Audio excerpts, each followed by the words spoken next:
Ahilyanagar breaking. आधी बायकोला phone, नंतर पतीचे अपहरण करून खून. मृतदेहही जाळून टाकला. आधी अपहरण, त्यानंतर खून आणि मग मृतदेह डिझेलने जाळून टाकला. हा धक्कादायक प्रकार घडलाय अहिल्यानगरमध्ये. हा थरार करणाऱ्या कुख्यात आरोपी दीपक पोकळे याच्यासह त्याच्या साथीदाराला स्थानिक गुन्हे शाखेने गजाआड केले आहे.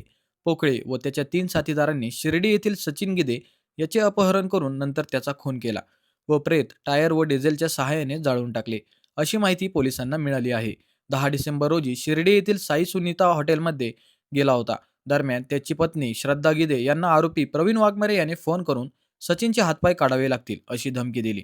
सचिन घरी न आल्याने पत्नीने 15 डिसेंबर रोजी दिलेल्या फिर्यादीवरून वाघमारे यासह दीपक अंबादास पोकळे याच्याविरुद्ध गुन्हा दाखल झाला होता.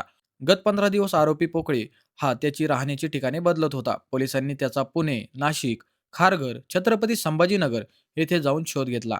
पोकळे हा संगमनेर तालुक्यात मेंढवण शिवारात दगडाच्या खाणीमध्ये लपून बसलेला आहे, अशी माहिती पोलिसांना मंगळवारी मिळाल्यानंतर पोलिसांनी खाणीला वेढा घातला. तेव्हा पोकळे व गणेश गोरखनाथ दरेकर हे पोलिसांच्या ताब्यात आले.